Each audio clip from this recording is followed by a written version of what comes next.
Now turn to Section 1 of your booklet. Section 1. A campus radio station is going to be in action. An interviewer is interviewing a man from the university for the survey. Listen to the conversation between them and circle the best answer from A, B, or C for questions 1 to 4. You now have some time to read questions 1 to 4.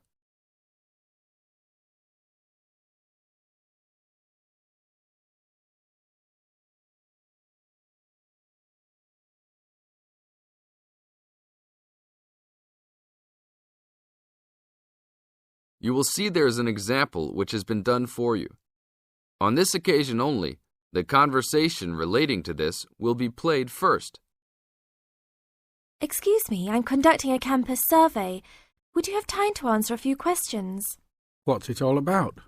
We're doing some market research for a new campus radio station starting in the next few months. That's okay. Sounds good. Great. I'll just work through this form with you. And if we could start with some personal background information? Sure. Right. If I could have your age, please. 26. Okay, good. The teacher being interviewed is 26 years old, so B is circled. Now, we shall begin. You should answer the questions as you listen, because you will never hear the recording for the second time. Listen carefully and answer questions 1 to 4. Excuse me, I'm conducting a campus survey. Would you have time to answer a few questions? What's it all about? We're doing some market research for a new campus radio station starting in the next few months. That's okay. Sounds good. Great. I'll just work through this form with you. And if we could start with some personal background information? Sure. Right. If I could have your age, please. 26. Okay, good. And are you a student, teacher, or in another job? Well, I'm a tutor, but I'm also a postgraduate student, so I don't know what you might call me. What do you think? Okay, well, I'm more of a teacher, really. Fine. And would you mind if I asked about your salary, or I could leave it blank? No, that's okay. It's $20,000 a year. Thanks. Right. Now about your current listening habits. What would you say is your main reason for listening to radio? Well, I'm usually busy during the day at work, so I usually only listen to the radio at night. It helps me relax and unwind, even if I'm studying. Good. And how many hours a day on average do you listen to the radio? Well, not a lot really. I'd say just over an hour all told. Now you have some time to read questions 5 to 10.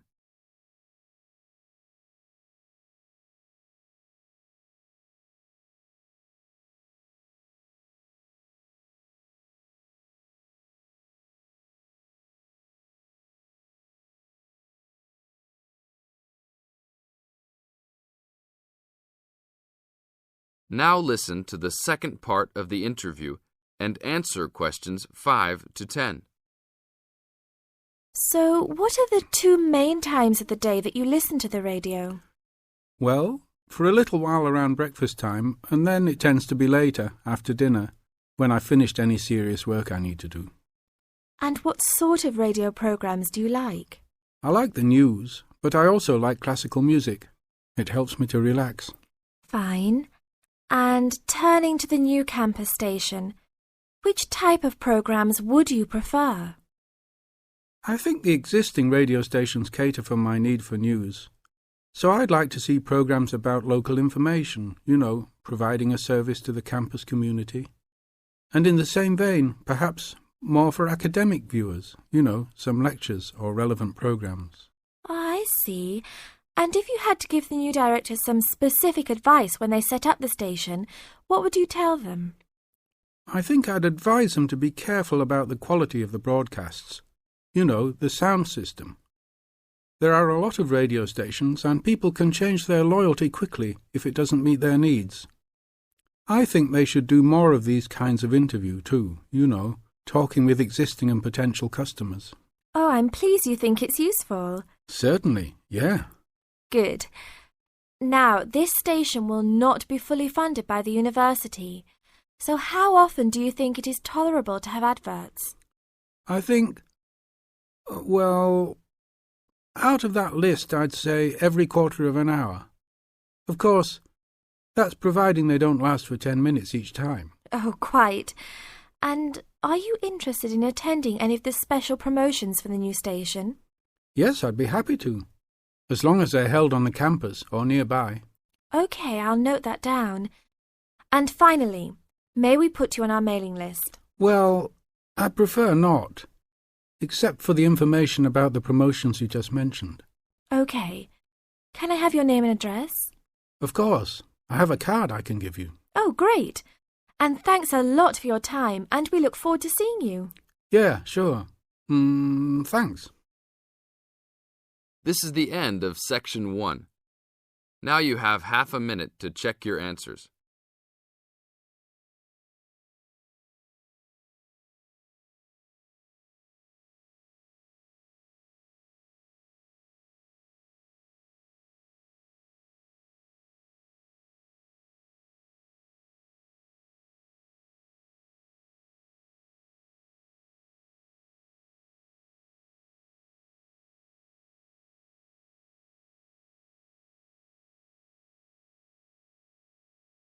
Now turn to Section 2.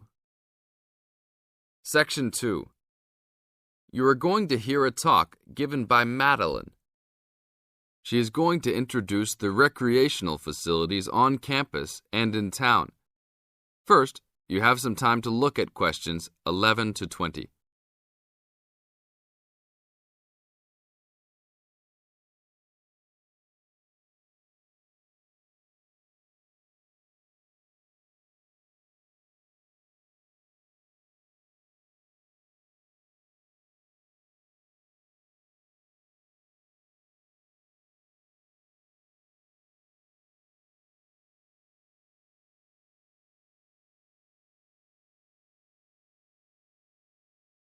As you listen to the talk, answer questions 11 to 20.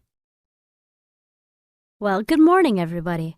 My name's Madeline Stewart, and I'm here to tell you about the recreational facilities available on campus, and also to tell you something about what the town has to offer.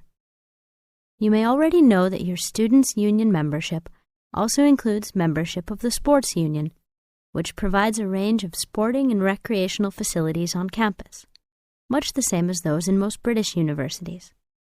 The Sports Union has football, tennis, and cricket teams in local competitions. And really, most sports are catered for in some way on campus, even if they're just social matches.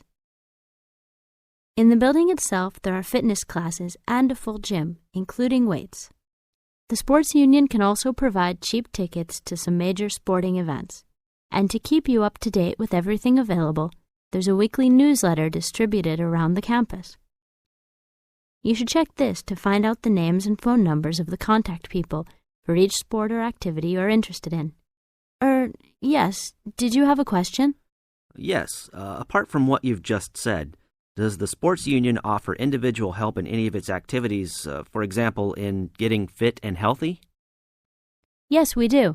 The Sports Union has a fitness assessment clinic every Friday, staffed by the resident sports trainer, who can provide advice on the best program for you and refer you to various charts. I'm sure you all realize that for any medical assessment or health problem, you should go to the University Medical Service. The sports trainer can also advise you on a suitable training program using the weights. And now on to Ashbury. For a town of its size, Ashbury has some unusually good leisure and sporting facilities, most of which are near the center of town and easily reached by bus from this campus. There's a new, well, almost new, Olympic-sized swimming pool. That's not quite in the central town area, but it's only a 5-minute walk from the bus stop. Above the pool, there's a high-tech fitness center that any of you more serious fitness lovers would need to check out. Then, in the center of town, there's a sporting complex called the Anderson Center, which contains squash courts and facilities for a number of other indoor sports, such as basketball. And just around the corner from the Anderson Center, in the main street there, is an indoor bowling alley. All of these facilities are listed in the weekly newsletter, so I encourage you all to look through it and This is the end of Section 2.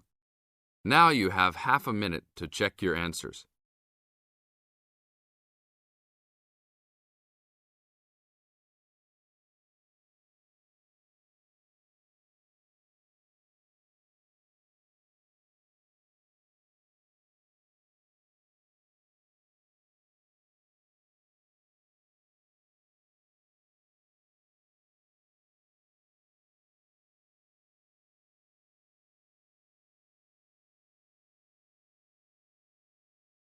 Now turn to Section 3. Section 3. You are going to hear a conversation among Dr. Archer, Larry, and Judy, talking about the new term. First, you have some time to look at questions 21 to 26.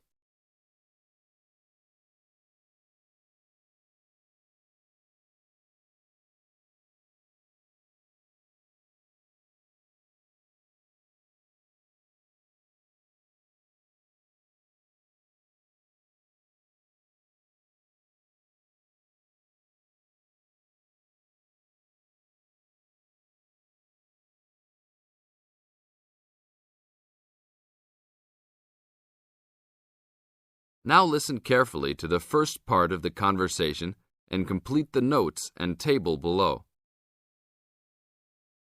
Okay, everybody, welcome back to the new term. I hope you've all had a good break and that you're keen to start on your research project. What I'd like to do this morning is to give you a chance to ask questions about the project, requirements, ways of approach, how to get help if you need it. Today is informal. It may be already written on paper, but it's nice to have an opportunity to have it confirmed. So, any questions? Dr. Archer, is there a confirmed due date yet to hand it in? Yes, I can now confirm that it's 16th of July, not 15th, as first advised. Okay? And what about the word limit? Well, there is some flexibility on this, but in general it's 8 to 10,000 words. Ah, I see. And you can choose your topic, anything from years 2 and 3. Yes? I still can't work out what I want to do it on. In that case, you should see your course tutor to agree on your final topic, and you should also be aware that there is special assistance available at the library on library resources if you need help on that. Can I just check on the deadlines for everything? Certainly. Look, let me write it on the board when each stage should be completed. First of all, you've got to work on your basic project outline, and that's due in to your course tutor by 21st of February, which is only 2 weeks away, so you need to get cracking on that. Do we have to include a full reference list by then too? No, your reference list is due on 6th of April, which is 1 week later, so you have time to discuss this with your tutor. And when should we be doing the research? Well, that's over a 1-month period, essentially April to May. And the write-up? Well, you need to do quite a bit of research before you get going on your writing, so that's really May to July, with the due date for handing in on the 16th. Any more questions? Now look at questions 27 to 30.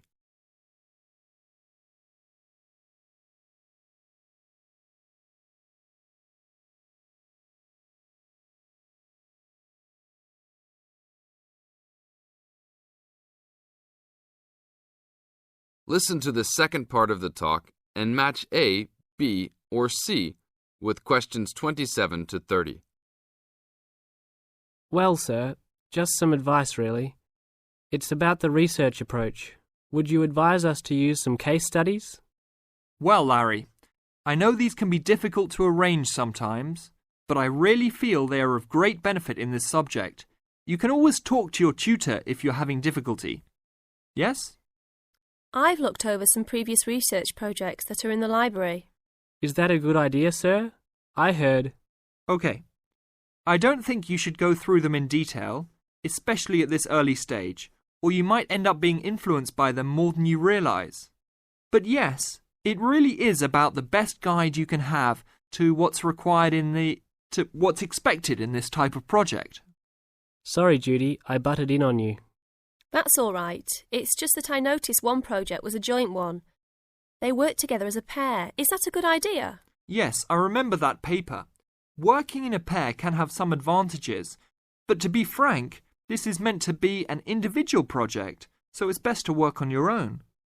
About using subjects, is it okay if we use family members? Your own relatives? I don't see why not. They probably offer some advantages in terms of availability, although you need to guard against possible effects on your research outcomes. So, you can if you want. Perhaps you should discuss this with your tutor if you plan to use relatives, so you can approach it in the best way. Okay, thanks. Okay then. Well, I hope we've been able to sort out a few things. You're welcome to see me at any time, or drop me a note if you have any more queries. Fine, thanks. This is the end of Section 3. Now you have half a minute to check your answers.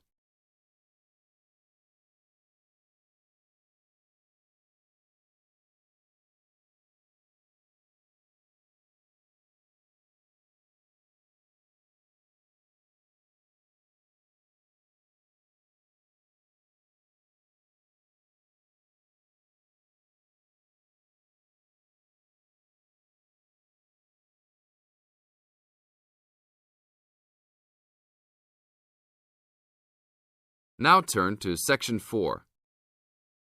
Section 4.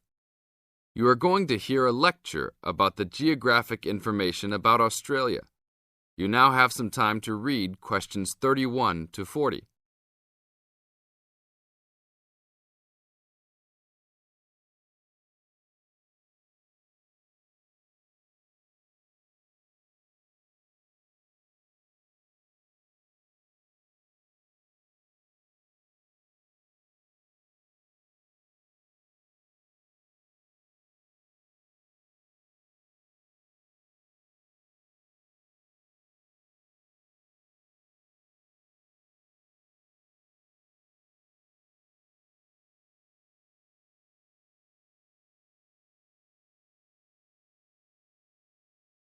Now listen to the lecture and answer questions 31 to 40 by choosing the best answers from the choices. Good morning, everybody. We'll continue to look at Australia, and today look at one of its greatest natural challenges, water for the agricultural sector.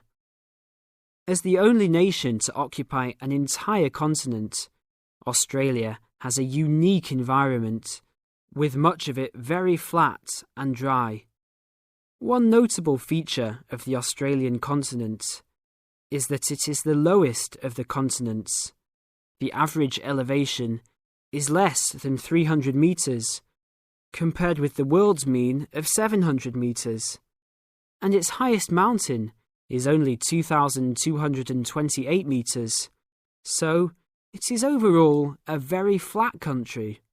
It is also dry. In fact, Australia is the driest, after Antarctica, of the continents. Yet Australia has extremes of climate and topography. There are rainforests and vast plains in the north, snowfields in the southeast, deserts in the centre, and fertile croplands in the east, south, and southwest. And Australia contains some of the wettest areas on Earth.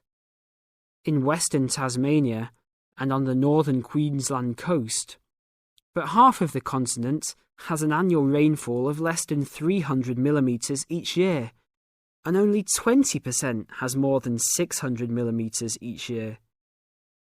A major problem is that the limited water resources do not match up with where water is consumed. The major water resources are in northern Australia and Tasmania, whereas most of the agriculture and people are in southeastern mainland Australia. The agricultural sector is the largest consumer of both self-extracted and main-supplied water, using over 70% of total net water consumption. Electricity and gas supply and water, sewerage and drainage services use notable amounts of self-extracted water. However, Net consumption in the household sector is the lowest, just 8% of total net water used. Australia's water use increased by 25% over the decade between the mid-1980s and mid-1990s. Much of this increase was due to irrigated agriculture, which, as noted earlier, accounts for over 70% of national water demand. Since the mid-1990s, the growth and profitability of irrigated agriculture has outstripped the dryland agriculture sector. Irrigated commodities contributed almost a third of total farm exports in the mid-1990s. The results of a special government report in 2000 showed that if today's water use arrangements continue, the water needs of the rural industries will outstrip water availability by about 2020. Irrigated agriculture, Australia's major water-using sector, would be seriously affected by the shortfall. And although groundwater underlies large areas of Australia, it accounts for only 4% of water use. So, clearly, apart from water for households, which mainly comes from dams or rivers, it is the rural sector where efforts towards water conservation are particularly directed. In this sector, the largest consumers of water are the meat and wool industries. One of the major problems in considering sustainable agriculture is the large amounts of irrigated water used to produce these products. Some of the crops, such as wheat, maize, and soybeans, also use a lot of water. Furthermore, many crops are grown in dry areas, where up to half the available water evaporates from the soil surface or seeps down too low into the ground for the plant roots to reach it. Well, that's all we have time for this morning.